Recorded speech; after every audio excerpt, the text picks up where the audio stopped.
à toutes et à tous. Bienvenue à ce 5e webinaire des femmes inspirantes en supply chain.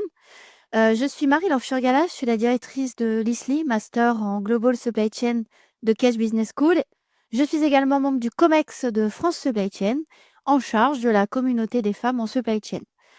J'accueille aujourd'hui parmi nous Carole Doucet, à qui je vais laisser la parole. Carole, tu vas te présenter, mais au préalable, sachez que vous pouvez poser vos questions dans le petit Q&R et Françoise prendra connaissance de ces messages et à la fin, nous prendrons vos questions. Carole, je te laisse te présenter. Merci Marie-Laure, bonjour à tous. Donc je vais prendre un petit moment pour que vous appreniez à me connaître. C'est parti. Donc moi je m'appelle Carole Doucet, j'ai 41 ans, je suis mariée, j'ai 3 enfants et j'ai la chance d'habiter à côté d'Aix-en-Provence, dans le sud. Je suis diplômée de l'INSA de Lyon, j'ai un diplôme d'ingénieur en télécom et j'ai commencé ma carrière pendant 5 ans dans un cabinet de conseil en système d'information à La Défense, dans une jolie tour. J'ai été consultante, chef de projet, puis ingénieure d'affaires. Et ensuite, avec mon mari, on a décidé de déménager dans le sud et j'ai voulu changer de voie. Donc, j'ai quitté complètement le monde de l'informatique pour rejoindre le groupe Saint-Gobain. Et puis après, je vais vous expliquer un peu plus en détail mon parcours chez Saint-Gobain. D'abord, juste pour poser le cadre de Saint-Gobain pour ceux qui ne connaissent pas. C'est en gros un des plus vieux groupes industriels français. Il a été fondé sous Louis XIV, donc il y a un peu plus de 365 ans, dans le village de Saint-Gobain, qui existe encore aujourd'hui dans le nord de la France, pour notamment construire les miroirs, les glaces de la fameuse Galerie des glaces du château de Versailles. Et Saint-Gobain, c'est aujourd'hui devenu un monstre dans l'univers du bâtiment. C'est le leader mondial de la construction durable et légère. Et ça représente en gros 170 000 personnes dans un peu plus de 80 pays dans le monde. Donc si je résume, aujourd'hui Saint-Gobain, caricaturalement, c'est une branche industrie qui conçoit et qui produit des matériaux et des solutions, et une branche qui distribue ces produits. Donc moi, je suis dans la branche distribution, plus précisément dans une entreprise qui s'appelle DSC, Distribution Sanitaire Chauffage. C'est une filiale 100% française qui distribue des produits à destination des artisans plombiers et chauffagistes. DSC, pour vous donner une idée, c'est 550 magasins un peu partout en France et une dizaine d'entrepôts. Donc maintenant que je rentre dans la suite de ma carrière, donc les 12 dernières années, j'ai démarré chez DSC pendant la création d'un des entrepôts régionaux, et j'y suis aujourd'hui. C'est à Fuveau, à côté d'Aix-en-Provence. Donc j'ai eu la chance d'arriver un mois avant la création de cet entrepôt. J'ai d'abord commencé en faisant le tour des agences de la région. Donc ça, c'était mon premier emploi en CDD chez Saint-Gobain. Puis, je suis passée chef de projet sur le site. Puis, je suis passée responsable méthode sur le site. En gros, c'est tout ce qui est en charge des projets, de tout ce qui est amélioration continue, la gestion de stock, tout ce qui est environnement, hygiène, sécurité et maintenance du bâtiment. Donc, en gros, c'est un service qui fait un peu l'huile pour l'ensemble des services du site. Ensuite, je suis passée responsable d'exploitation de ce site. Bah, c'est là où j'ai vraiment appris ce que c'est que de manager. J'avais des équipes allant de 70 à 90 personnes selon les moments dans l'année. En gros, je manageais 6 chefs d'équipe et puis l'ensemble des équipes de magasins et caristes. Après ça, j'ai pris la direction du site. J'ai pris le poste de directrice logistique région Sud-Est. Donc là, j'avais l'ensemble des équipes dédiées sur le site. Donc à la fois le management des équipes que j'ai pu connaître juste avant, donc l'exploitation, le service méthode, tout le HS, un service client, tout le transport, un service de gestion des flux et de coordination chantier. Donc quand j'ai pris la direction de ce site, en même temps, je faisais partie du comité de direction régional de la région Sud-Est. Donc j'avais aussi un petit pied dans le commerce. Voilà, c'était pas la logistique complètement à part. Et depuis bientôt 2 ans et demi maintenant, je suis directrice des opérations logistiques de DSC. Donc j'ai en charge l'ensemble des sites logistiques de DSC. C'est en gros 250 000 m² d'entrepôt, plus tout le transport. Pour vous donner une idée, c'est à peu près 400 camions qui partent tous les jours. Et pour rentrer un peu dans le détail de la logistique de DSC, on a 9 sites. Donc c'est 2 sites qui sont prestés chez un prestataire logistique. C'est 7 sites qui sont en propre avec du personnel DSC. Ça représente en gros entre 1100 et 1300 personnes. Donc voilà mon poste aujourd'hui et je dois manager donc des patrons de sites, un responsable transport, un responsable de la performance. Donc ça, c'est mon boulot aujourd'hui. Et comme vous l'avez vu, en 12 ans, j'ai eu la chance d'avoir un parcours très riche, très rapide, voilà, qui a beaucoup évolué. Donc j'ai globalement changé de poste tous les 2 ans. Voilà pour mon parcours rapidement. Et puis, si je peux dire, en parallèle, je donne aussi des cours dans une école de logistique de développement personnel et de management. Très bien, merci beaucoup Carole. Quel parcours! Je suis ravie de t'avoir parmi nous. Avec toi, on va faire un focus sur les métiers de l'entrepôt et on va casser un petit peu cette image peut-être un peu genrée de l'entrepôt. C'était volontaire. On en a discuté toutes les deux. C'est quelque chose que l'on voulait vraiment aborder. 250 000 mètres carrés, 1300 personnes. Comment tu fais, Carole, au quotidien? Mon quotidien, chaque jour ne ressemble pas au précédent. C'est déjà ça. Je suis pas toute seule pour manager mes 300 personnes. C'est pour ça que je m'appuie sur mon équipe. Ils sont 9 aujourd'hui et donc mon rôle premier, c'est de manager, hein. Mon premier rôle, c'est ça, c'est de manager, c'est de faire en sorte d'embarquer mon équipe, qui elle-même va embarquer son équipe, qui eux-mêmes vont embarquer leur équipe en dessous, et cetera, et cetera. Dans l'objectif premier, c'est de faire en sorte que, et avant tout le reste, et vous allez voir, je parle pas du client d'abord. La première des choses, c'est de faire en sorte que les gens qui arrivent le matin vont repartir dans le même état le soir. Donc d'abord, c'est la sécurité avant tout. Bien sûr. Et après, c'est on se met tous ensemble pour pouvoir offrir le meilleur service à nos clients. Quand je dis clients, c'est nos artisans. Et de gérer les crises qui peuvent arriver à droite et à gauche. C'est ça mon quotidien globalement. Bon, un quotidien classique de responsable supply chain, j'ai envie de te dire. Comment tu décrirais ton environnement professionnel, à savoir la supply chain versus les autres services, surtout que tu es dans un secteur d'activité, j'ai envie de dire traditionnellement plutôt masculin, Carole, le bâtiment. Moi, j'y suis passée, donc je l'ai aussi constaté. Comment tu positionnes ta fonction dans tout cet écosystème? Donc moi, je suis directrice des opérations et j'ai au-dessus de moi un directeur de la supply chain qui, lui, est au comité de direction de DSC. Chez nous, en gros, la branche supply chain, c'est à la fois un métier à part, forcément, on n'est pas du commerce pur, mais en même temps, on est très intégré au commerce parce que les patrons de site sont pas juste directeurs logistiques, on les a appelés directeurs logistiques région, c'est-à-dire que chaque patron de site est membre du comité de direction de sa région. Ce qui fait on est sans arrêt au fait de ce qui se passe concrètement sur le terrain, en cas d'événement commercial, en cas de prise de décision, et cetera, et on prend les décisions ensemble. En fait, c'est un vrai changement comment dire? De mode de fonctionnement, et je trouve que ça a beaucoup évolué, j'ai pu le voir en 12 ans.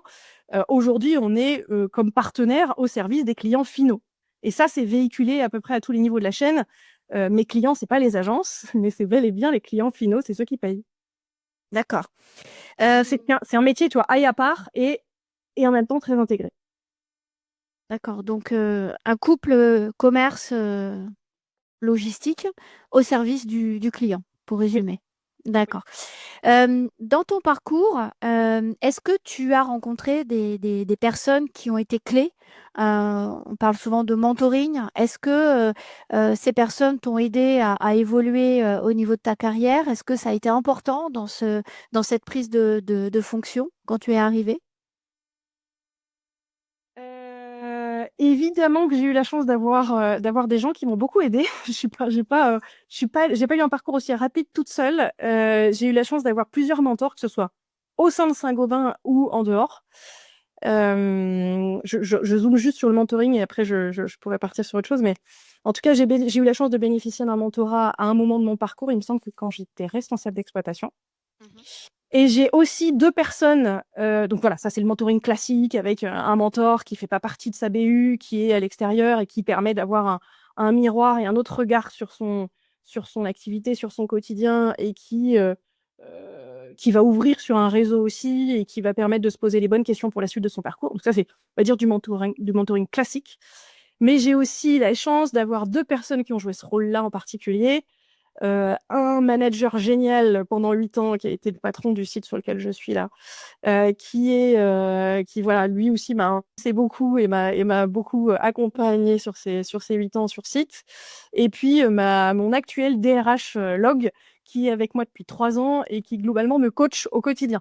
Donc c'est des personnes qui me guident beaucoup, qui m'ont guidée, ils me guident encore aujourd'hui, qui me connaissent bien, qui me conseille. Donc voilà, un conseil, c'est de bien s'entourer, d'avoir des personnes autour de soi qui peuvent jouer ce rôle-là, qui peuvent te donner un regard différent, qui peuvent te permettre de prendre du recul à des moments où c'est compliqué, de faire les bons choix et voilà, d'avoir un autre regard et surtout des personnes auprès de qui se confier potentiellement. J'imagine quand même quand on a un parcours comme le tien, qu'on aime, on a une appétence pour le challenge, Carole. J'ai évidemment une appétence pour le challenge. Je suis une compétitrice dans l'âme. Alors c'est vraiment dans mes gènes, puisque je suis une ancienne sportive de haut niveau. En plus, je faisais de l'athlétisme, je faisais du sprint en particulier, donc j'ai l'habitude d'aller vite. Donc oui, c'est dans mes gènes. Moi, j'ai le goût de me surpasser. J'aime faire plus, j'aime faire mieux, mais surtout pour apprendre. Pour grandir. Je suis quelqu'un qui se remet beaucoup en question. J'aime beaucoup mener des gros projets. Tu vois, je kiffe gérer une bonne grosse crise. Donc, je m'amuse dans la difficulté. Vraiment, Ça, un tu envie mets de ta voix. rafement. Oui, c'est clair. Aux opérations, on s'en est jamais. Mais je m'amuse moins dans un truc très processé, très carré, où le run est méga présent. Voilà, moi, j'aime besoin que ça bouge, j'aime bien le changement, la transformation au sens large, et j'avoue que je suis bien tombée. À l'opposé, on peut pas toujours être dans le challenge. Est-ce que tu as un bouton pause? J'ai un peu envie de te répondre, Joker. Oui, heureusement que j'ai un bouton pause, mais c'est pas simple dans mon mode de fonctionnement que je viens de t'expliquer. En fait, tout l'enjeu, c'est de se connaître ses limites, et de s'obliger, et pour moi, je suis obligée de dire ce mot-là, mais de s'obliger à avoir du temps. Je te donne un exemple. Dans mon équilibre, j'ai besoin de tant d'heures de sommeil, j'ai besoin de tant d'heures de sport dans la semaine. Bah, tout l'enjeu, c'est de se ménager ces moments-là. Donc, il arrive des moments où c'est pas forcément possible. Une petite crise à gérer, le quotidien qui prend le dessus, peu importe. Mais ce qui est important, c'est de garder le contrôle pour limiter ces moments de folie, quitte à se faire rappeler à l'ordre. Et c'est important d'avoir des gens autour de soi qui permettent de se rappeler à l'ordre. La famille, ça aide bien en général. Justement, tu nous as dit en introduction que tu avais 3 enfants. Comment tu arrives à équilibrer vie pro, vie privée? Alors, j'imagine que tu es très bien accompagnée. C'est pas une question simple. Pour autant, c'est pas un choix que j'ai fait seul, d'aller vers ces métiers et puis d'évoluer vite et puis d'avoir le poste que j'ai aujourd'hui. Tu te doutes bien que c'est aussi un choix de couple Ouais. et même un choix familial. C'est des choses qu'on a pesées à plusieurs et ça veut pas dire que c'est facile tous les jours. Ça veut pas dire que quand je vais prendre un train à 5h30 du matin et que mes enfants m'ont dit s'il te plaît réveille-nous pour nous faire un bisou juste avant de partir, c'est pas que c'est pas facile tous les jours. Mais voilà, c'est une vraie question d'équilibre et d'être à l'aise avec ça et notamment avec mon mari qui a un conjoint extraordinaire et je le dis tout le temps, mais tout repose pas que sur lui. Donc voilà, en fait, pour moi, il y a un sujet de être à l'aise avec ses choix et enfin voilà, le vivre pleinement et quand ça dérape, en parler, que ce soit à la maison comme au boulot. Mais je suis quelqu'un, en effet, qui a du mal à mettre des limites. Donc voilà, faut bien se connaître et faut se servir de ce fameux bouton pause dont tu parlais à l'instant Ouais, pour ouais. justement venir mettre des verrous un peu. Justement, si on va un petit peu sur cette partie conseil, en supply, on est très basé sur les faits, l'efficacité. On a vu que tu étais quelqu'un de challenge, qui avait la patate. Euh, Quel conseil tu donnerais pour naviguer dans des sphères un petit peu plus politiques à des postes élevés? Parce qu'au regard de ce que tu gères, j'imagine que tu as dû aussi, enfin, tu as été confronté à ça. Alors là, c'est une question très, très orientée perso que je te pose. Help! tu as commencé ta question en disant, en fait, la supply, ça repose sur les faits, ce qui est vrai. Aujourd'hui, la supply, ça repose sur des données, sur de la rigueur, de l'opérationnel. Ça semble très carré, quoi. Et dès qu'on monte sur des postes plus élevés, on découvre un peu un autre terrain de jeu. Monde politique, comme tu disais, des dynamiques d'influence, tiens, tel service qui tire plutôt tel autre, les rapports de force, des enjeux un peu transverses, pas que du hiérarchique. Et j'ai envie de dire, ça s'apprend vachement sur le terrain. En fait, il faut naviguer dans ces sphères pour comprendre comment fonctionner, je le dirais comme ça. J'ai peut-être un petit conseil, c'est la meilleure manière d'apprendre, à mon sens, c'est de faire du projet pour comprendre ce qui se joue, les enjeux entre les services, qui est mon allié, qui est mon détracteur, comprendre les liens entre les personnes et les différents services, justement.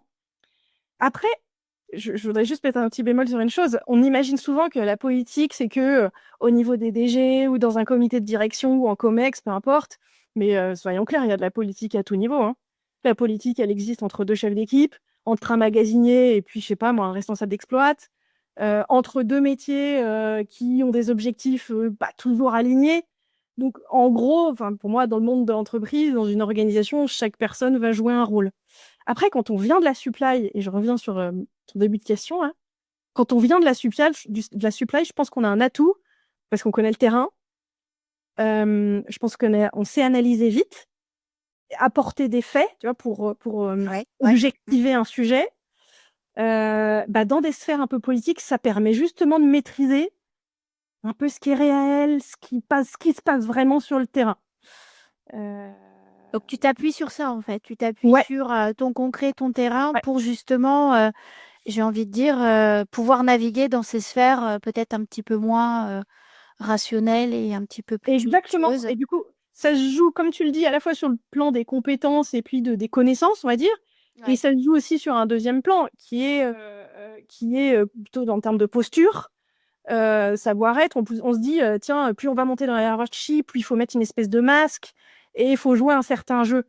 Moi, je considère que c'est tout l'inverse, qu'il faut conserver une posture simple, mais puissante. Faut écouter, pas forcément trop parler, parce on a tendance à vouloir démontrer quelque chose et à vouloir combler des vides. Faut bien comprendre ce qui se joue, comprendre les non-dits, se placer un peu au-dessus de la mêlée pour comprendre un peu ce qui se joue dans un atelier, dans une réunion, tu vois. Ouais. Et en fait, tout l'enjeu, et ce qui n'est pas toujours simple, c'est de rester soi-même. Ça montre dans un sens qu'on est, je sais pas, qu'on est fiable, qu'on est transparent, qu'on est clair, et c'est ce qui va donner de la crédibilité au final. Donc, tu vois, pour moi, il y a bien deux notions, à la fois une notion de compétence, amener les faits, amener la connaissance terrain et voilà, et du concret, et en même temps, une espèce de posture. C'est pas parce qu'on grimpe dans la hiérarchie qu'on doit se perdre et on doit plus être les mêmes et voilà, ça veut pas dire tout ce qu'on pense tout le temps, mais en tout cas être aligné avec ce qu'on dit et savoir écouter. C'est pas toujours Ok. facile. Tu évolues dans un environnement, en tout cas vu de l'extérieur pour les non-habitués, plutôt masculin. L'entrepôt, ça reste quand même encore quelque part des stéréotypes que l'on a par rapport à ces métiers-là, où il y a de la robotisation, de la mécanisation, voilà, de l'évolution. On parle de l'évolution de l'entrepôt avec tout ce qui est la place de l'humain derrière. Ma question, c'est est-ce que tu te sens bien au milieu de cet environnement? Est-ce que tu te sens à ta place?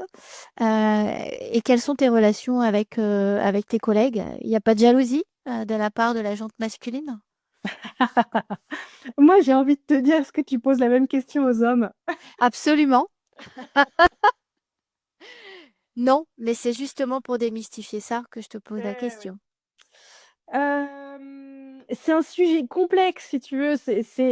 Moi, en tout cas, c'est pas quelque chose que je perçois de manière simple, ou en tout cas, c'est pas vraiment un gros sujet pour moi, voire c'en est pas un. Ouais. Pour moi, il y a plein de clés de lecture. En tout cas, c'est pas vraiment problématique. Ça veut pas dire qu'il s'est jamais rien passé. Tu te doutes bien que je me suis déjà pris des remarques, je sais pas, il y a 10 ans, je vais donner des bêtises, mais je rentre de je sais plus quel congé mat, et puis on me dit ah bah tiens, ça y est, tu vas pouvoir te remettre à bosser, ou allez la miss, ou voilà, des petits sobriquets ou des blagues un peu limites. Bon, ça, c'est des choses que j'ai pu connaître il y a 10-15 ans. Je trouve que je les connais beaucoup moins maintenant. En tout Ouais. cas, c'est l'impression que ça me donne, c'est la parole, elle est plus libre, en tout cas, pour évoquer ces sujets-là et dire non, là, je suis pas complètement à l'aise, là, machin, voilà.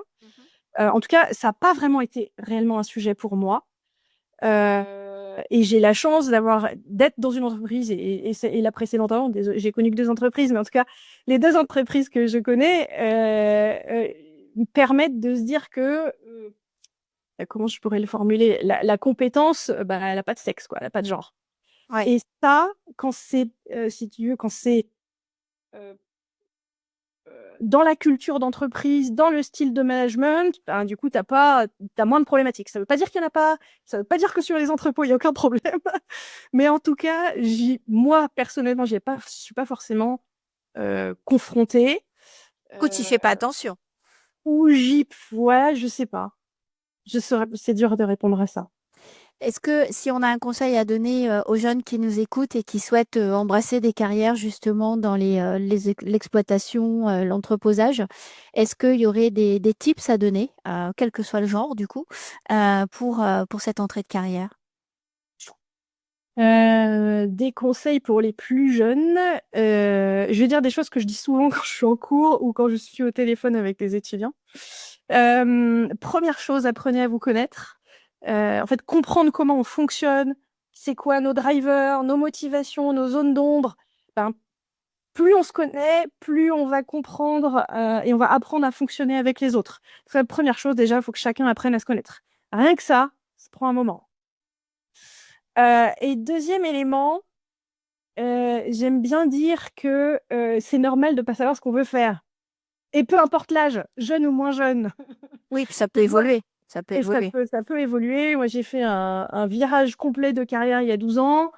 Je suis pas à l'abri d'en refaire un. Donc, c'est normal. En fait, moi, je dis juste, il faut s'intéresser, il faut être curieux, faut vouloir découvrir des nouvelles choses, faut oser aller sur des forums étudiants, rencontrer des boîtes, discuter avec des personnes qui veulent partager leur quotidien. Tu vois, je prends l'exemple de My Job Glasses, qui est Ouais. voilà, un réseau génial. Enfin, oui, j'ai 1 à 2 étudiants par mois au téléphone. Bah voilà, faut oser poser des questions, faut y aller. Mais c'est normal de pas savoir ce qu'on veut faire. Il y a une espèce de pression de la société qui est pas simple sur le sujet. Ouais, ouais, bien sûr, bien sûr. Et pour lequel on met encore plus la pression aux jeunes qui ont fait 3, 4, 5 ans d'études avec derrière ben, des perspectives, des souhaits. Voilà. Euh, Est-ce que tu dirais que tu as dû prendre des risques, toi, pour arriver là où tu en es? Euh, ah, je dirais que c'est une question de point de vue. Ouais. En soi, on pourrait se dire tout nouveau poste ou un gros projet ou une décision que tu dois prendre, bah, peut être considéré comme une prise de risque Ouais. ou pas. En fait, si on considère que ça fait partie du travail, de la découverte, de l'apprentissage, bah, le seul risque qu'il y a, c'est de se tromper, prendre une mauvaise décision, euh, pas réussir à maîtriser correctement ses émotions, faire une erreur, peu importe ce qu'elle est. Ben, c'est souvent comme ça qu'on apprend, c'est en faisant des conneries. Mhm. À condition de prendre le temps d'étudier ce qui s'est passé, de comprendre, d'en tirer des leçons. Donc, Oui. et pour ça, c'est important d'être dans une société qui permette ça, qui accepte le droit à l'erreur, qui trouve que c'est normal dans une phase d'apprentissage. Donc, est-ce que j'ai pris des risques? Oui, forcément, j'en ai pris, mais moi, je ne le considère pas tout à fait comme ça. C'est même ayant changé de poste tous les 2 ans comme je l'ai fait, et voilà, c'est limite mon mode de fonctionnement. D'accord. Tu es quand même, donc tu as une formation d'ingénieur, tu nous as dit. Et comment tu es arrivé à la supply? J'étais dans le monde informatique. Je trouvais ça pas assez concret à mon goût. Ouais. Quand on a quitté la région parisienne avec mon mari, j'ai dit je veux quelque chose de plus, voilà, plus palpable. Je suis allée complètement de manière cavalière sur un forum étudiant réservé aux étudiants de l'INSA. Normalement, c'est le forum Rhône-Alpes, c'est un gros forum qui a lieu à Lyon. Et en théorie, c'est que les étudiants qui sortent d'école et qui disent, qui vont voir les différentes entreprises en disant, ben voilà, moi je sors dans 2 mois et puis j'ai besoin d'un boulot. Et ben j'y suis allée 5 ans après. Et j'ai dit, moi, évidemment, mon discours sortait un peu de l'ordinaire. Et je leur disais, bah, moi, ça fait 5 ans que je suis sortie de l'INSA, mais par contre, j'ai déménagé dans le sud. Et voilà. Et j'ai eu la chance je sais pas, j'ai rencontré quoi, 12 ou 15 entreprises. Et j'ai eu la chance de tomber sur le stand Saint-Gobain, sur le directeur supply chain de Sécurite, tu sais, les verres de voiture. Oui. Mhm. Alors, je me souviens plus si c'était un poste, il était directeur Europe ou Monde, je sais plus. Bon, bref. Et on a fité. Et en fait, une demi-heure après, il m'a dit, bah, écoute, rentre chez toi, tu me passes ton CV, et puis je le fais passer en interne, et on verra bien ce que ça donne. Et quelques jours après, j'ai eu la chance de rencontrer le directeur supply chain de DSC. Et puis, je suis rentrée comme ça. Et c'était beaucoup du feeling. Donc, même si je ne viens pas à la base du monde de la log, je n'ai pas fait d'études de log, pour autant, qu'est-ce qu'il a vu? Bah, du savoir-être. Et Ouais. puis des compétences, le parallèle qu'on pouvait faire, c'est plutôt sur la gestion de projet. Et peut-être le flux d'informations aussi. Ça t'a certainement servi Oui, à un oui. moment donné. Et puis de toute façon, dans la logistique, on a forcément notre système d'info derrière. On a Ouais, entre WMS, TMS et toutes les verrues qu'on peut avoir à droite et à gauche, il faut forcément comprendre comment fonctionne le système d'info. Si on fait un focus sur ton quotidien, les enjeux auxquels tu fais face aujourd'hui, donc tu as dit que tu couvrais la partie exploitation et la partie transport. Ouais. Sur les deux aspects, aujourd'hui, c'est quoi tes enjeux du quotidien? Les enjeux du quotidien, est-ce qu'il va bouger? C'est ça que tu veux dire, Ouais, aller ouais. bouger dans les années Ou à ce que venir? tu vis actuellement, parce qu'on est quand même une période un petit peu challenging, non? Oh non. Comment je pourrais le résumer? Enjeu RSE, évidemment. Ouais. Des transports plus verts, donc il y a une vraie logique de verdissement de la flotte, voilà, d'être moins consommateur en CO2. Ce qui est valable pour le transport est valable évidemment dans une moindre mesure, mais quand même sur nos bâtiments aussi. Oui. Comment ils sont moins consommateurs d'énergie, comment on va faire un peu plus d'isolation, tout le confort aussi de toutes les personnes qui sont à l'intérieur. Je pense au confort d'été pour Ouais. ceux qui sont au sud. Tous les enjeux, et plus ça va aller, plus ça va s'intensifier à mon avis, tous les enjeux liés à tout ce qui est la pénibilité au travail. Donc, t'en parlais tout à l'heure, hein, les robots, la robotisation, la mécanisation, notamment pour faciliter le port de charge, mais pas que. Il y a d'autres enjeux, mais en tout cas, il y a un gros enjeu qui est celui-ci. Euh, Après, tu disais que en ce moment, c'est compliqué. Oui, bah donc il y a aussi des enjeux liés, je dirais, à la continuité d'activité, faire en sorte que nos organisations soient les plus robustes possibles. Oui. Évidemment qu'on voit aujourd'hui des crises qui se multiplient, donc ça demande une grande flexibilité. Ça demande de faire les bons choix au niveau des fournisseurs, puisque eux-mêmes sont de plus en plus sensibles et il faut qu'on puisse sécuriser les appros. Ça demande d'avoir un schéma logistique fort, puissant. Je te donne un exemple. J'ai un problème dans un entrepôt. Comment je reroute une partie du flux sur un ou deux autres entrepôts? Ça doit devenir facile demain. Nous, ça l'a été. Espèce d'anticipation, en fait. C'est exactement ça. C'est à la fois comprendre ce qui va se passer, essayer d'anticiper au mieux, et puis être agile au moment où la crise arrive. Parce que de toute façon, la crise, elle va arriver.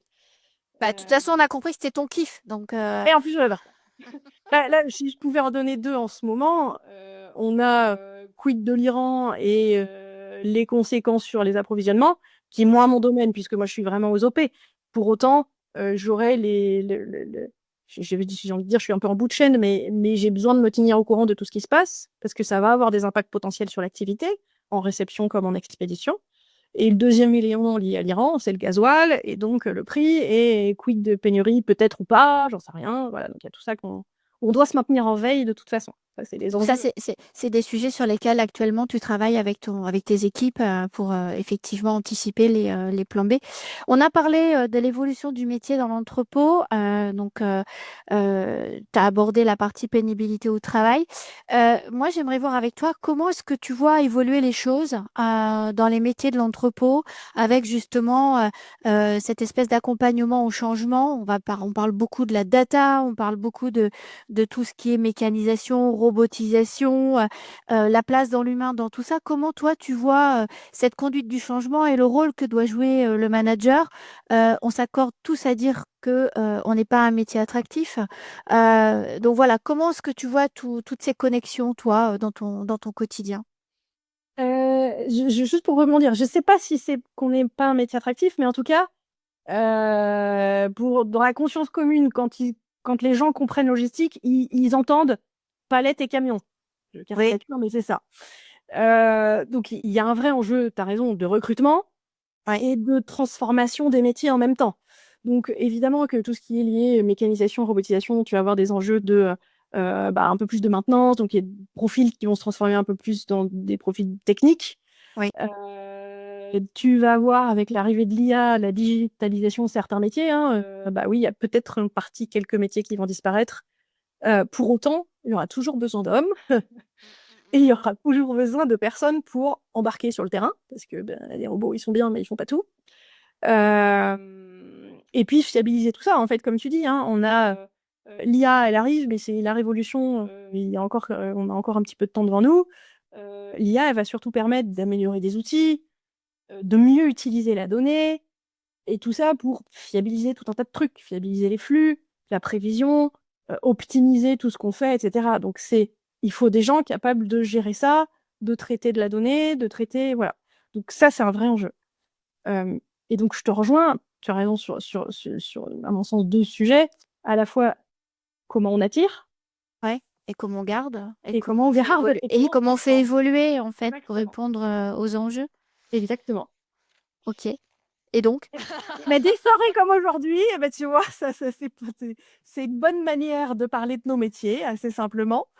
Le Covid a permis une chose, c'est de faire parler un peu plus de la logistique. Les gens ont compris, tiens, pour pouvoir avoir des produits dans mon magasin, il faut bien que quelqu'un les amène. Et tiens, ça veut dire qu'il faut que ce soit stocké quelque part. Donc ça a mis la logistique un peu sur le devant de la scène et c'était bien. Est-ce que c'est fini? Non. Donc je pense que voilà, plus on en parle, mieux c'est. Évidemment que ce genre d'événement, c'est important. Évidemment que France Supply Chain y contribue aussi. Après, c'est comment les entreprises peuvent en parler et attirent aussi. Il y a un vrai enjeu de qui on va recruter, comment on va recruter, d'avoir un truc le plus diversifié possible. Tu me parlais du rôle de la femme, c'est le même principe, hein, c'est comment on ouvre ces métiers. On a la chance, tu vois, pour te donner une idée, chez Singo, on est à peu près 35% de femmes dans nos métiers de la log, ce qui est pas mal. Je Ouais, prends c'est pas mal, toute ouais. population Mmh. confondue. Ouais.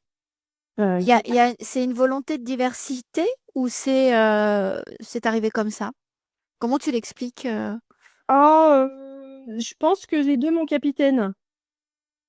Il y a un vrai souhait de Saint-Gobain de s'engager dans la diversité au sens large, pas que hommes-femmes. Et ça, pas depuis un an. Et côté log, les choses à la fois sont de manière naturelle, mais pas que. Je pense que c'est un peu poussé à certains endroits, ce qui est très bien. Est-ce que tu penses justement que tout ce qui est lié à la mécanisation et à la robotisation peuvent faire évoluer favorablement la part des femmes justement dans des métiers historiquement plutôt masculins parce que port de charge? Est-ce que tu sens une évolution de la vision du métier de l'entrepôt justement? À certains endroits, oui, mais ça me semble encore un petit peu tôt. Aujourd'hui, nos entrepôts sont pas encore extrêmement mécanisés. Je prends juste notre exemple à nous. On a les métiers pour les artisans plombiers chauffagistes. En gros, tu as, bon, même si toi tu connais bien, mais je vais en parler surtout pour tout le monde, à la fois des tout petits produits, des boulons, des raccords, des joints, donc c'est quelques grammes, jusqu'à des très gros produits comme des baignoires d'angle, des chauffe-eau, des chaudières, des pompes à chaleur, peu importe. Et juste, ne serait-ce que physiquement encadré par la loi, on n'a pas la même limite en termes de poids de port de charge pour les hommes que pour les femmes. Voilà. Donc, naturellement, en mécanisant un peu et en robotisant un peu, forcément que je vais permettre à des femmes de faire plus. Donc, ça, c'est la théorie. Dans la pratique, c'est encore un peu tôt pour le voir parce qu'on n'a pas tant mécanisé que ça. On arrive à mécaniser des bouts, nous, typiquement, beaucoup les petits produits. Ça, c'est facile, ça permet de gagner en productivité rapidement, de limiter les erreurs, etc. Mais aller mettre sur une seule et même palette une baignoire, 3 cartons et j'en sais rien, moi, et 3 mitigeurs, Ouais, encore pas mal les hommes, quoi, avec un ouais, grand H. ouais. Tu disais que ça fait combien de temps que tu es dans l'entrepôt? 10 ans? 12 ans? 12 ans. 12 ans. Tu as vu l'évolution de la vision qu'avaient les services connexes sur la logistique? C'est un peu ce que je te disais tout à l'heure, c'est que Heu, on n'est plus un service totalement à part, mais on est intégré et ça, je l'ai vraiment vu. D'accord. C'était même, on a beaucoup fait évoluer, en particulier chez DSC, on avait plus de sites prestés que de sites, en propre. Ouais. Comment ça s'est complètement inversé depuis, parce qu'on a gagné en maturité, parce que ça y est, on maîtrise un peu plus ce métier, donc on peut se permettre d'avoir plus de sites en propre. Hem, pour autant, attends, je reviens sur ta question. La vision que peut avoir le commerce, par exemple, Oui, et ça est-ce ça qu'on va si je apporte voulais vraiment de la valeur, en fait? Tu vois, c'est ça, cette idée de différenciation, de ouais, valeur, de oui, support à la vente. Tu le sens, toi, dans ton quotidien? en fait, c'est exactement, pourquoi je t'ai parlé d'internalisation petit à petit de nos sites, Ouais, ouais, c'est reconnaître ce métier en tant que tel. On est dans une boîte pure de commerce, enfin, c'est ça la distribution, hein, c'est ouais, des ouais. commerçants et puis, je vais aller vendre des produits à des clients. Je caricature, mais c'est ça. Heu Ça, c'est cette mentalité-là qui a beaucoup changé, je trouve, et cette culture qui a beaucoup changé. Je prends un exemple tout bête. Quand on se réunit, en convention avec, les différents managers de l'entreprise, il y a 10 ans, on parlait de la logistique ou pas, mais on disait un Ouais. petit mot. Le DG disait peut-être un petit mot à la fin de 2 heures de réunion, de 2 heures de speech et puis là, ben, en fait, la logistique a toute sa place, on en parle, les indicateurs, le taux de service, la sécurité, enfin bref, ça je l'ai vu beaucoup évoluer, oui. OK, et ils comprennent nos contraintes? Hem, je dirais que oui. Nos entrepôts sont très ouverts dans le sens où, dans l'ensemble des parcours d'intégration des personnes qui sont au commerce, ils passent forcément Ah. un moment par l'entrepôt, donc ça joue. Mine de rien, quand, qu'on soit un 18 000 ou un 48 000 m², et ben, ça fait quand même son petit effet parce que Oui, bien quand on sûr. quitte son agente et qu'on arrive dans une grosse bestiole comme ça, ben, on n'est pas habitué. Donc ça joue, donc il y a notion de proximité à l'arrivée et puis après pendant tout le cycle, voilà, les agences vont beaucoup en entrepôt, pas assez à mon goût, mais c'est normal, il faut Est-ce que tu vas en agence? et à l'inverse, merci et à l'inverse, la log va beaucoup en agence, Ouais.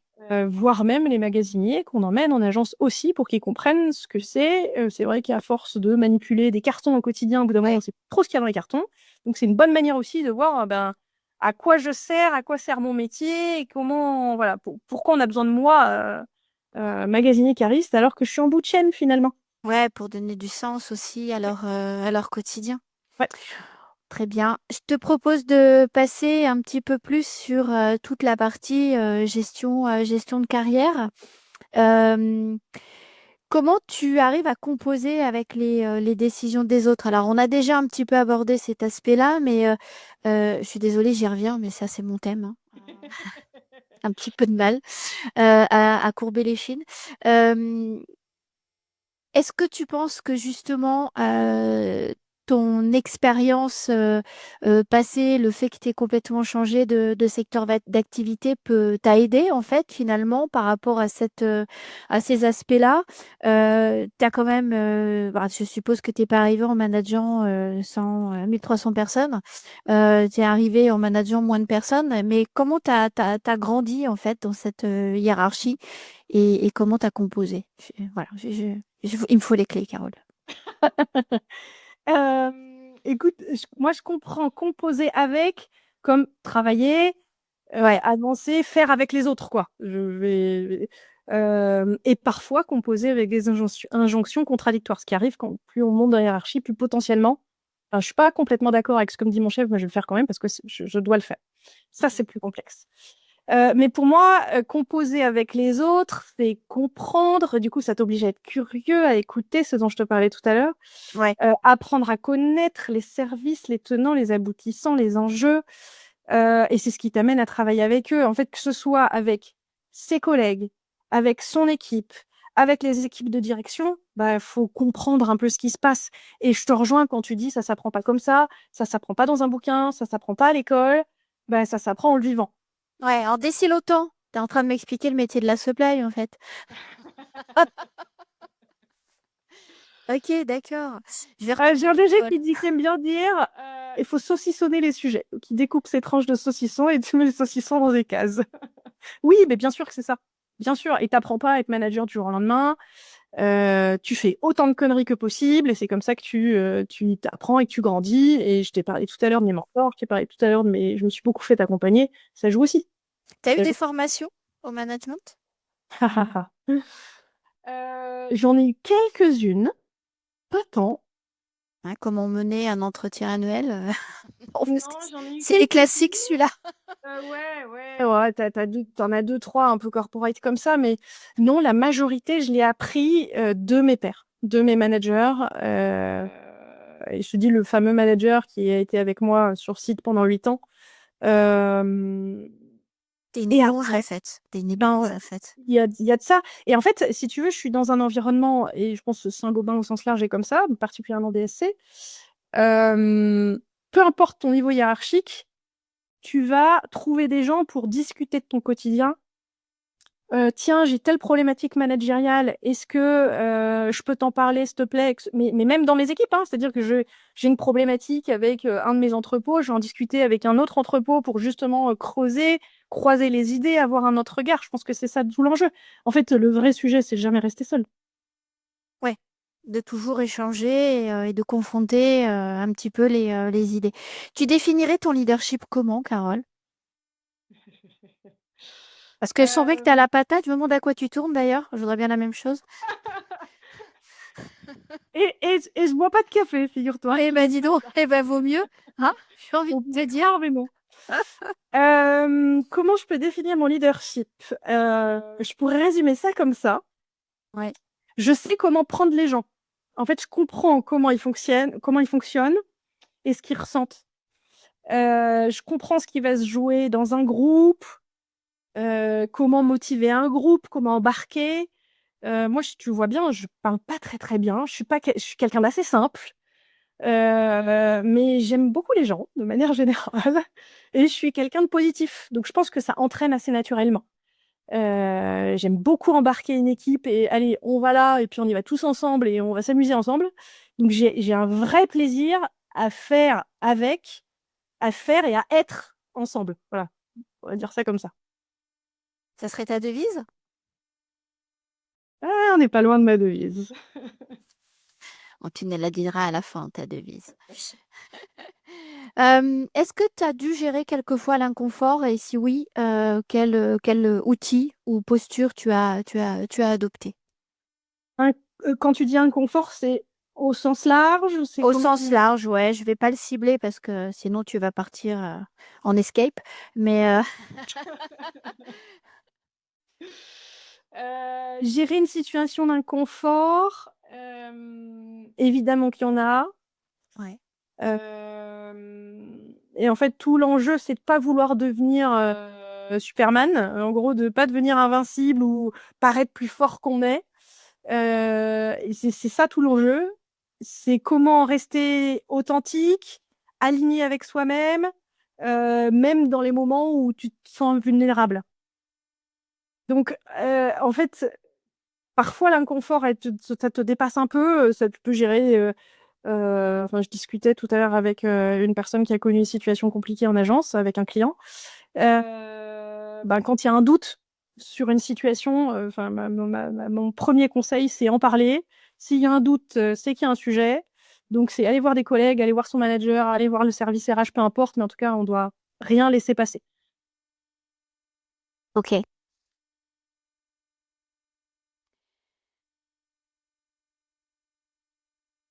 Ah, on a presque fait le tour, dis donc. Avec le recul, est-ce qu'il y a des choses que tu aurais fait différemment? Strictement rien. Strictement rien changé. On change rien, on recommence. On En fait, change il rien. faut prendre des risques, faut oser, faut aller vers les autres, faut oser en faire un peu plus que les autres. Ouais, j'aurais rien changé. T'aurais rien changé.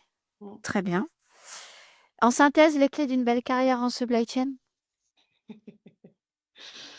Je sais pas trop ce que ça veut dire, belle carrière en supply chain. Ben, c'est toute la question, en fait. C'est quoi pour toi une belle carrière en supply chain? Pour moi, c'est une carrière où on trouve les réponses à ces questions et on s'épanouit et on est content de venir travailler le matin.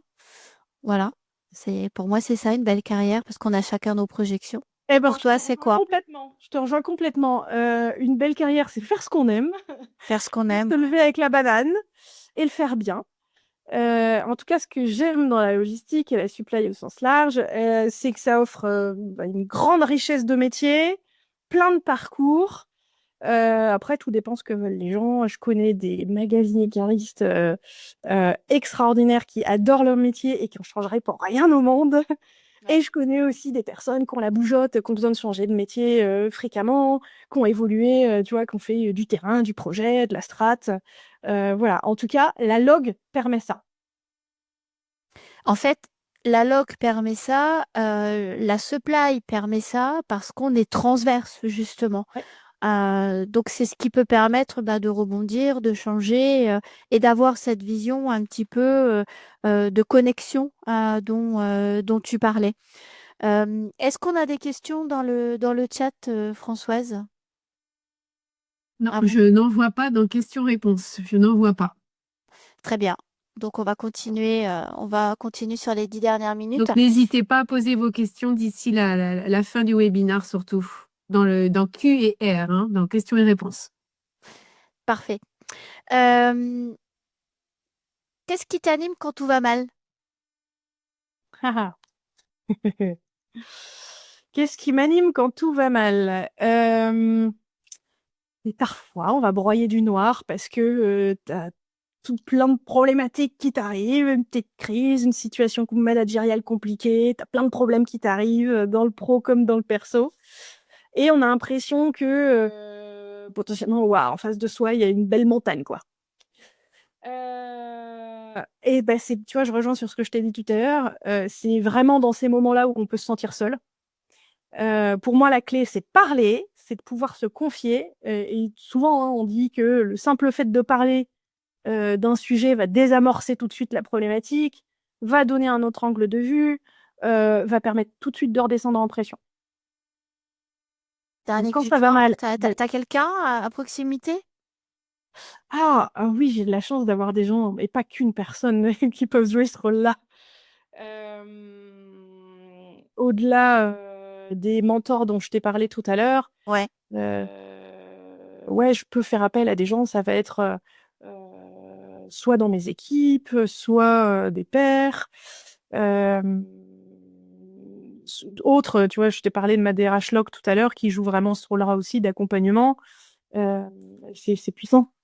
Je suis ravie de savoir que il y a des DRH qui peuvent jouer ce rôle-là parce que moi perso j'en ai pas croisé beaucoup. Je suis ravie de savoir que ça existe à me réconcilier avec la fonction. C'est un commentaire très personnel mais j'en ai pas franchement croisé beaucoup. On a une question dans le chat. Quelles sont les innovations du métier et notamment chez DSC à part l'IA? À part l'IA dont j'ai un petit peu parlé tout à l'heure, évidemment tous les sujets liés à la robotisation et à la mécanisation, mine de rien, il y en a un bon paquet. Ouais. Je vais juste donner des exemples. On pense tout de suite à une grosse chaîne mécanisée, mais il n'y a pas que ça. Comment on va réaliser de l'inventaire automatique? Évidemment que vous allez avoir les drones qui sont pilotés, enfin, ça, on voit tout ça sur YouTube. Mais pas que, on va retrouver aussi... en fait, oui, l'IA, mais l'IA, je vous donne juste 2-3 exemples. L'IA qu'on va aller mettre sur de la vidéosurveillance pour aller détecter des risques en termes de sécurité à des endroits bien précis parce qu'on est dans une zone particulièrement accidentogène. L'IA qu'on va aller coller sur des chariots pour que quand un piéton arrive, le chariot décélère un petit peu, prévienne le chauffeur. L'IA qu'on va aller coller dans un chariot pour aller faire de l'inventaire en temps masqué, parce que comme mon magasinier, il est en train de se promener un peu partout dans l'entrepôt pour aller faire ses réapprovisionnements de picking, et ben, ça vient prendre des tapes photos et donc ça fait du travail en temps masqué. Voilà. L'innovation, c'est ça, c'est utiliser l'IA, non pas pour dire l'IA va tout péter, va remplacer les hommes, etc. Non, c'est utiliser à des endroits bien précis pour aller gagner du temps, aller gagner de l'efficacité, de la productivité, etc. Donc, et là, pour moi, on n'est qu'au début. Tout début. Ouais, Quand on creuse ce type de sujet, c'est globalement des startups ouais, et qui en sont au début de ces sujets. et ça, c'est des choses sur lesquelles vous creusez, au niveau du groupe, je suppose. Oui, et dans le groupe et chez DSC, et qu'on travaille, on va contacter des boîtes un peu, parce que je vous dis, c'est beaucoup du domaine des startups encore. Ouais. Et on pose beaucoup de questions sur les outils de demain. C'est quoi notre WMS de demain? C'est quoi notre TMS de demain? On est évidemment dans ces sujets-là qui sont nos outils du quotidien. Et voilà, des grandes réflexions autour de ça aussi. Très bien. Françoise, on a une question. Oui, oui, enfin, je les vois. Tout à l'heure, excusez-moi, je ne les voyais pas. On a une question sur la constitution de la meilleure des équipes, en fait, pour être bien dans son poste, en fait. Ça, c'est plus... La constitution de la meilleure des équipes pour être bien dans son poste, c'est-à-dire en tant que manager? Ouais, Oui, oui. je suppose. Enfin, je fais une Oui, on interprétation. suppose, parce que vous n'avez fait que du management, presque. Comment répondre à ça? Comment se constituer la meilleure des équipes? D'abord, D'ailleurs, est-ce que tu t'es constitué une voilà, équipe ou est-ce que tu as récupéré une équipe et comment tu l'as fait évoluer? Parce que j'allais démarrer par ça en disant, de toute façon, quand on arrive à un endroit, c'est quand même rarissime qu'on puisse créer une équipe de toutes pièces. C'est vraiment rarissime. c'est ça. Majoritairement, on va hériter d'une équipe. Donc il y a d'abord tout un temps de compréhension, d'apprentissage, savoir travailler avec les gens et comprendre qui on a affaire en face de soi. Et après, on peut être amené à faire des choix pour pouvoir justement, comme c'est écrit dans le chat là, constituer la meilleure équipe. Ça se fait pas comme ça. C'est pas en 6 mois, ni en 1 an, ni en 2 ans qu'on construit réellement son équipe. Ça se construira tout le long, tout le temps qu'on est à la tête d'une équipe. Parce qu'on n'a jamais fini, parce que nous-mêmes, en tant que manager, on est plein de failles, nous aussi. Et de la même manière que l'entreprise autour de soi, elle évolue beaucoup. Moi, je suis dans un contexte avec des projets en veux-tu, en voilà, en permanence.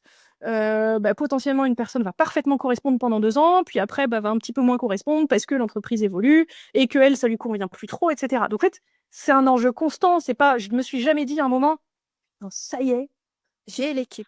waouh, Moi, où tu es là, elle explose. Déjà, il y a ça. Et puis même, c'est un enjeu clé en tant que manager. On n'est jamais arrivé là où on voudrait. Et notre job premier en tant que manager, c'est de progresser ces gars, c'est de faire avancer collectivement et individuellement chacun, et d'arriver à faire au mieux ce qu'on a envie de faire. Et donc ça, c'est tout le temps. Très bien. Il est temps de la devise. J'ai galéré sur celle-ci. Tu m'avais dit que tu me poserais cette question. Je t'avais dit à la fin, tu vois. Je l'ai tournée comme ça et je pense que j'espère que tu l'as compris au travers de ce que j'ai dit. Je l'ai tournée comme ça. Il faut avoir le goût des autres et l'amour du métier. Pour moi, Ouais. c'est comme ça qu'on fait avancer les personnes, l'orga, les projets. C'est d'abord comprendre les autres, aller vers eux, oser aller vers les gens, travailler à la relation, et ça, on n'a jamais fini de la travailler. Donner envie pour avancer et faire les projets qu'on a envie de faire. Et quand on est passionné par les hommes et par le sujet, je pense que c'est la clé. Très bien. Françoise, est-ce qu'on a encore une question ou je passe Il y à a la encore une synthèse? dernière question, c'était quels sont vos enjeux supply chain et transport du moment que vous pouvez bien sûr partager? Je l'ai dit un peu tout à l'heure, c'est des Oui. enjeux de RSE comme beaucoup de monde, de l'IA qui arrive et comment on va l'utiliser intelligemment aux bons endroits. Système d'info, j'en ai parlé. Pénibilité, j'en ai parlé aussi. Voilà, je l'ai plutôt globalement. Et nos outils qu'on est en train de penser pour la suite. Merci. Ok.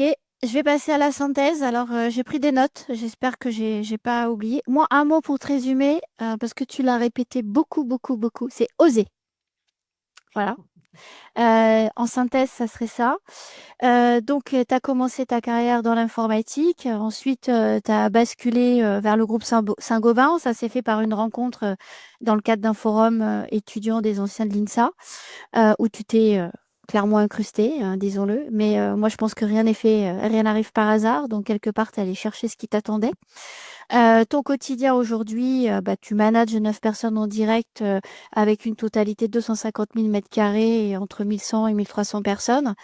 Hem, L'important, c'est, la sécurité. Le premier rôle pour toi, en tant que manager, c'est d'embarquer ton équipe, la sécurité, puis apporter le meilleur service, aux clients. Tu as énormément insisté sur, le lien, en fait, entre le commerce et la log, qui sont des partenaires au service du client, et ça, c'est important parce que je pense que c'est une grosse évolution, du secteur d'activité, heu où effectivement on est vu comme, apporteur de solutions, plutôt qu'un centre de coûts. Donc c'est bien que les choses aient évolué dans ce sens-là. Au niveau, d'évolution de ta carrière, tu as eu, du mentoring, notamment un responsable d'exploitation, quelqu'un qui t'a permis de t'ouvrir sur un réseau, mais aussi de te poser les bonnes questions. Et puis tu as eu un manager génial pendant 8 ans. Donc celui-là, on sent bien qu'il a été, important. Et puis ta DRH actuelle, en logistique, qui te coach dans ton quotidien et qui t'aide à prendre du recul, pour justement voir la situation un petit peu différemment. Tu clairement une nana de challenge, hein. Bon, ça, je pense qu'on l'a tous compris. Qui tourne à je sais pas quoi, mais pas au café. Tu dois avoir un truc super dans les gènes. En tout cas, tu es une sportive, tu aimes le sprint, ça se ressent. Tu aimes, faire plus pour apprendre et pour grandir et tu kiffes les grosses crises. Alors, je pense qu'on n'a pas encore trouvé le bouton pause, mais tu travailles. Et qu'est-ce qui est important pour toi? C'est d'apprendre à se connaître ses limites, s'obliger à avoir du temps et tu as bien dit s'obliger à avoir du temps pour ça, pour pouvoir, ben, avoir les heures de sommeil nécessaires et pratiquer le sport qui, on l'a bien compris, est important dans ton quotidien pour ton équilibre, vie pro, vie perso. Donc quand on aborde un petit peu ce côté-là, parce que tu es la maman de 3 enfants, tu es forcément, avec un concubin formidable, parce que, ben, vous faites des choix de couple, hein, des choix quelquefois, un choix familial, mais surtout ce que tu dis, c'est qu'il faut être à l'aise avec ses choix, que la supply chain repose sur des faits, des données, l'opérationnel, et que donc, le fait d'avoir une expertise, terrain, peut permettre, d'avoir une vision un petit peu du jeu et de la dynamique sur, les niveaux d'influence, et de voir, le côté transverse. Et donc on apprend beaucoup du terrain. Que pour, être visible, il faut faire du projet, et que donc ça permet d'avoir, la visibilité des différents enjeux entre les différents services et de savoir qui peut être, tes alliés. Que chaque personne joue un rôle dans la supply chain et que l'atout d'un supply chain manager, c'est qu'il peut faire, très vite, une analyse en partant des faits, pour lui permettre justement de prendre ce recul, et d'être, bah, d'être impactant. Concernant la posture, ce qui est important, c'est le savoir-être. On ne joue pas un jeu. Toi, tu es, quelqu'un que tu considères être simple, qui s'inscrit dans l'écoute. Et que tes compétences, tu les tiens du concret, du terrain. Que tu ne, prends pas, tout ce qui monte, dans la hiérarchie, mais que tu t'appuies en fait sur ton expérience. L'entrepôt, la place des hommes, des femmes, pour toi, c'est un sujet complexe. Tu l'as vu évoluer, mais au moment où on se parle, tu le vois plus du tout et pas du tout comme un métier genré. Tu as vu cette évolution. Donc pour toi, c'est pas un sujet, mais qu'effectivement, ça peut être un petit peu différent quand tu es arrivé dans le métier. Conseil pour les plus jeunes, apprenez à vous connaître. C'est normal de ne pas tout savoir, et surtout de ne pas savoir exactement ce qu'on veut faire. Osez aller sur les forums. On a bien compris que ça avait été ton élément déclencheur. Soyez curieux. Prise de risque, C'est une question de point de vue, hein. Qu'est-ce qu'on appelle un risque finalement? Pour toi, si tu considères que c'est, être en capacité d'étudier, de tirer les leçons, de ce que tu as pu, moins bien réaliser, alors, il faut faire une prise de risque, mais on a tous ce droit à l'erreur. Que tu es une ingénieure qui est passée à la supply et que pour toi l'informatique n'était pas assez concret et pas assez palpable, et que c'est pour ça qu'effectivement tu es allé voir dans d'autres métiers possibles. Les enjeux qui attendent nos métiers sont en lien avec la RSE. Évidemment la décarbonation des transports, mais aussi des bâtiments et le confort du personnel. Les enjeux de pénibilité au travail, de continuité d'activité dans cette période un petit peu mouvementée, qu'on est dans des organisations qu'il faut être les plus robustes possibles, sachant que tout tourne autour de nous, qu'il y a des crises qui nous transforment et qui nous rend un petit peu plus flexibles, qu'il faut choisir ses fournisseurs pour avoir un schéma logistique un peu plus puissant. Se pose la question actuellement avec la guerre au Moyen-Orient, des conséquences sur l'approvisionnement, voire la pénurie potentielle du gasoil. Il faut pas qu'on soit un métier, qu'on n'est pas considéré comme un métier attractif, mais en fait c'est un petit peu une caricature, puisque on a certes des enjeux de recrutement, mais surtout des enjeux d'accompagnement au changement des personnes, que la digitalisation et donc l'IA va faire évoluer nos métiers, mais qu'on aura toujours besoin des hommes, notamment pour optimiser et prendre du recul. Que chez Saint-Gobain, vous êtes à peu près 35% de femmes, que c'est un vrai souhait de diversité de l'entreprise, mais aussi tu sens bien que la logistique est intégrée dans le service et donc peut être aussi source d'attractivité auprès des femmes, que les mentalités ont changé et que ce qu'il faut, c'est mieux comprendre les contraintes pour être en capacité de mieux intégrer les parcours dans l'entrepôt, visiter des entrepôts, être en proximité avec les agences commerciales pour qu'on ait un petit peu cette intégrité qui se fasse mieux entre le commerce et la logistique, même si tu l'as bien souligné, hein, ça a l'air d'être bien en place chez Saint-Gobain. Comment composer? Alors, il faut travailler avec les autres, travailler avec les contradictions, être curieux, écouter, connaître, s'inspirer. Tu as eu un manager qui t'a formé en fait sur le terrain. Tu es quand même assez éponge, hein. Tu t'imprègnes beaucoup de ce qui est autour de toi. Ton leadership, c'est avant tout d'être positive et cette capacité à embarquer les gens parce que tu arrives un petit peu à comprendre comment fonctionnent les gens et que tu les aimes et que donc tu veux faire en sorte qu'ils travaillent bien tous ensemble et, et en harmonie, si j'ai envie de dire. Alors c'est pas un mot à toi, c'est un mot à moi, mais c'est une synthèse de mes notes parce que c'est pas toujours facile de prendre des notes quand quelqu'un parle. Concernant l'inconfort, tu insistes pour dire que s'il y a un doute, il faut en parler, ne rien laisser passer, qu'il y a des gens qui peuvent être des relais, qu'il faut oser, hein, tu l'as encore dit, on change rien, on recommence, oser. Si tu devais recommencer, tu changerais rien en fait. Les clés d'une belle carrière en supply chain, faire ce qu'on aime et le faire bien. Notre métier est d'une grande richesse. Qu'est-ce qui t'anime quand tout va mal? Tu parles. La possibilité de pouvoir se confier pour avoir un autre angle de vue, et tu as la chance, d'avoir autour de toi des gens, qui peuvent justement jouer ce rôle-là entre les mentors, les pairs, les gens de ton équipe, ou cette fameuse DRH. Franchement, j'aimerais bien la rencontrer. Franchement, j'aimerais bien la rencontrer.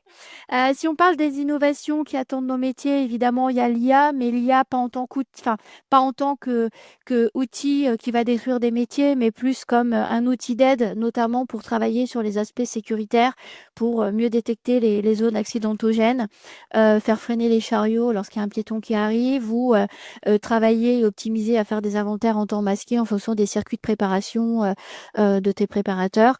Et puis évidemment, tout ce qui est lié avec les systèmes d'information de demain, WMS, TMS, vous êtes toujours dans la projection. Des conseils pour constituer la meilleure des équipes. Déjà, force est de constater qu'on hérite d'une équipe et que donc la question, c'est plutôt de faire en sorte que cette équipe progresse, que les gens avancent et que tout le monde s'y retrouve, donner envie, inculquer de la passion et travailler dans une bonne ambiance. Et pour finir ta devise, Carole, il faut avoir le goût des autres et l'amour du métier. Est-ce que j'ai bien résumé?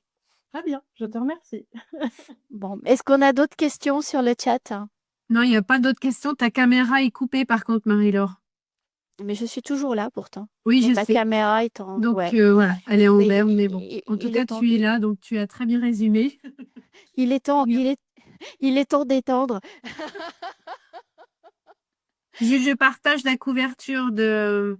Ah oui, alors juste avant de finir, on a quand même une petite remarque, Carole, dans le chat. Enthousiaste, énergique, simple et très inspirante. Merci de ce partage d'expérience et quelle carrière. Au plaisir de vous suivre. À bientôt. Voilà. Et Carole, je suis pas du tout surprise par ce commentaire. Donc oui, on partage. Ben, je te laisse, Françoise. Tu le vois ou pas? Vous le voyez Je ou pas? on le voit. Oui, On le voit. d'accord, super. Donc, voilà, ce qui est à l'écran, c'est la page de couverture d'un guide qui a été réalisé après 1 an et demi de travaux réguliers, de réunions régulières de la communauté des femmes en supply chain que Marie-Laure anime. Pendant cette année et demie, on a travaillé sur les biais, les croyances limitantes pour les femmes, pour la carrière des femmes. Et donc, ce guide va paraître demain et elle sera envoyé en fait à toutes les personnes qui se sont inscrits à ce webinaire. Donc, je vous conseille de le lire. Il y a à la fois une partie sur les stéréotypes de genre par une académicienne donc de l'université de Clermont-Ferrand. Et puis après, vous avez tout un tas de tips en fait, hein, d'outils qui peuvent être utiles à votre quotidien sur les 12 biais et des outils qui sont utilisés aussi dans les entreprises. On a une recruteuse qui donne aussi des informations. Donc, je vous conseille vivement de le télécharger. C'est public et surtout de le diffuser autour de vous pour vraiment pour montrer que voilà, il y a peut-être en fait des situations un petit peu voilà, qui nous paraissent bloquantes, mais il y a des solutions et n'hésitez vraiment surtout pas à le diffuser. Voilà. Très bien, merci beaucoup. Donc en téléchargement en accès libre sur le site de France Supply Chain à partir de demain, début d'après-midi, pour tout le monde. Voilà, c'est notre participation à la visibilité des métiers de la supply et de la place des femmes dans ces métiers. Carole, je te remercie beaucoup. Je suis désolée, ma caméra ne veut pas redémarrer, mais je suis toujours là. Voilà. Merci pour cet échange, merci pour ce webinaire. Et pour les membres de France Supply Chain, vous aurez accès au replay.